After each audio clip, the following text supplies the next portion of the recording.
ગુજરાતના પાટનગર ગાંધીનગરમાં હવેથી 24 કલાક પાણી આપવામાં આવશે, જે રાજ્યનું પ્રથમ 24 કલાક પાણી આપતું શહેર બનશે।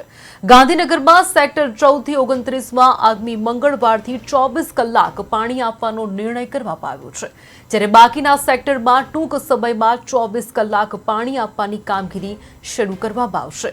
કોઈપણ જગ્યાએ લીકેજ હશે તેની મહત્વનું છે કે નાગરિકો મહાનગરપાલિકાને જાણકારી આપી શકશે।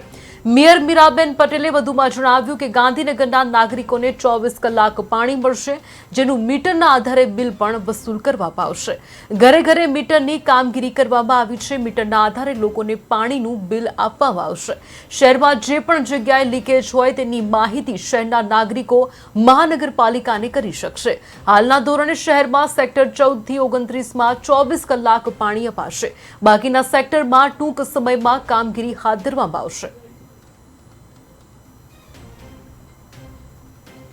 અત્યારે તો 14 સેક્ટરથી 29 સેક્ટરમાં છે, પણ ટૂંક જ સમયમાં અમે બાકી રહેતા સેક્ટરોમાં પણ આ પ્રોજેક્ટ ચાલુ કરવાના છીએ અને એ પણ જરૂરિયાત પ્રમાણે અમે એ લોકોને પણ આ જ રીતની સિસ્ટમથી પાણી પહોંચાડીશું અને એમાં પણ અમે પૂરજોશમાં કામ ચાલુ કરી દીધું છે।